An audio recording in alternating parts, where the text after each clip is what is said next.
Hello guys, welcome to Eden aquatics. So guys, இன்றைக்கி நம்ம வந்து பேரடைஸ் கௌராமியை பற்றி தான் பார்க்க போகிறோம். ஸோ நம்ம சப்ஸ்கிரைபர் ஒருத்தர் கேட்டிருந்தார். அண்ட் கைஸ், இந்த பேரடைஸ் கௌராமியில் பார்த்தீங்கன்னா நிறைய டைப்ஸ் இருக்குது. இதுலேயே நம்ம அக்வேரியம் ஷாப்பில் காமனாக கிடைக்கக்கூடிய பேரடைஸ் கௌராமியை பற்றி தான் நான் சொல்ல போகிறேன். ஸோ நம்ம அக்வேரியம் ஷாப்பில் கிடைக்கக்கூடிய பேரடைஸ் கௌராமி பார்த்தீங்கன்னா ஒன்று ப்ளூ பேரடைஸ் கௌராமின்னு சொல்லுவாங்க, இல்லாட்டி ரெட் அண்ட் ப்ளூ பேரடைஸ் கௌராமின்னு சொல்லுவாங்க. ஸோ இன்றைக்கி இந்த டைப் பேரடைஸ் கௌராமியை தான் இன்றைக்கி நம்ம பார்க்க போகிறோம். ஸோ கைஸ், வாங்க வீடியோக்குள்ளே போயிடலாம்.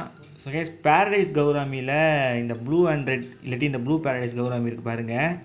ஸோ இந்த கௌராமிலாம் வந்து ஒரு செமி அக்ரெசிவ்னு சொல்லலாம். ஸோ கொஞ்சம் அக்ரெசிவாக இருக்கும் இந்த கௌராமிஸ்லாம் பார்த்தீங்கன்னா. ஸோ நீங்கள் வந்து டேங்க்கில் ஆட் பண்ணுறீங்கன்னா இதுக்கான கரெக்டான டேங்க் மெட்ஸ் ஆட் பண்ணுங்கள். ஸோ இதுக்கான டேங்க் மெட்ஸ் வீடியோ வந்து நான் சூன் போடுறேன். அண்ட் நீங்கள் பீட்டா வாங்கும்போது எப்படி நீங்கள் வந்து 2 மெயிலை ஒரே டேங்க்கில் வைக்க மாட்டீங்களோ அதே மாதிரி இதுக்கும் வைங்க. ஏன்னா இதுக்கு பார்த்தீங்கன்னா மெயில் ரெண்டும் பார்த்தீங்கன்னா ஃப்ளேர் பண்ணி சண்டை போட்டுக்கிட்டே இருக்கும்.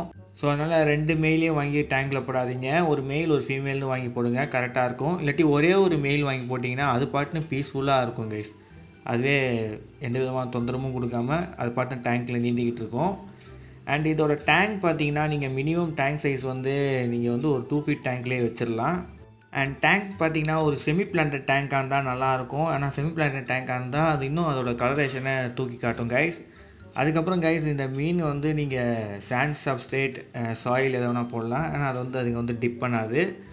அதுக்கப்புறம் பார்த்தீங்கன்னா நீங்கள் வந்து ஏரேஷன் வைக்கணும்னு தேவையில்லை. ஏன்னா இதுங்க வந்து சர்ஃபேஸ்லேருந்து ஏரை ப்ரீத் பண்ணக்கூடிய ஒரு மீன் தான். ஸோ இதுங்களை வந்து நீங்கள் ஏரேஷன் வைக்கணும்னு இல்லை. அண்ட் கைஸ், இது எவ்வளோ பெருசாக வளரும்னு நான் சொல்லவே இல்லை பாருங்கள். இது வந்து கேப்டிவிட்டியில் 3 இன்ச்சஸ் வரைக்கும் வளரும். அண்ட் கைஸ், இதுக்கு ஃபீடிங் பார்த்துக்கிட்டிங்கனாலே நீங்கள் வந்து பெல்லட்ஸ் கொடுத்துடலாம். ஸோ வந்து பிளட் வர்ம்ஸ் அந்த மாதிரி நீங்கள் வந்து கொடுக்கலாம், ஃப்ளேக்ஸ். அதுக்கப்புறம் பார்த்தீங்கன்னா இதை வந்து நீங்கள் கேர் பண்ணுறது ஈஸி தான். ஸோ பிகினர்ஸும் இதை வந்து சூஸ் பண்ணலாம். அண்ட் இதை ப்ரீட் பண்ணுறதும் ரொம்ப ஈஸி தான். எப்படி நீங்கள் வந்து பீட்டாவும் ப்ரீட் பண்ணுறீங்களோ அதே மாதிரி தான் இந்த கௌராமியும் நீங்கள் வந்து ப்ரீட் பண்ண போகிறீங்க. ஸோ இல்லை மெயில் அண்ட் ஃபீமேல் ஐடென்டிஃபிகேஷன் பார்த்தீங்கன்னா ரொம்ப ஈஸியாக இருக்கும்.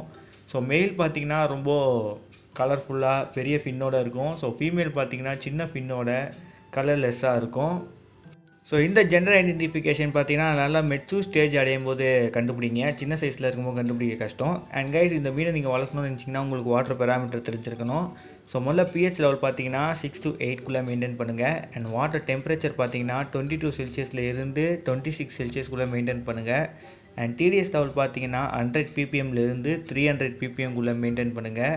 அண்ட் கைஸ், இந்த மீனுக்கு வந்து சாஃப்ட் அண்ட் மீடியம் ஹார்ட்னஸ் வாட்டரில் கூட இந்த மீன் நல்லா சர்வே ஆகும். ஸோ கைஸ், இதோட இந்த வீடியோவை எண்ட் பண்ணிக்கிறேன். ஸோ இந்த வீடியோ உங்களுக்கு யூஸ்ஃபுல்லாக இருந்திருக்கும்னு நினைக்கிறேன். மறக்காம நம்ம சேனலுக்கு லைக், ஷேர், சப்ஸ்கிரைப் பண்ணுறீங்க. See you next video. Bye bye guys.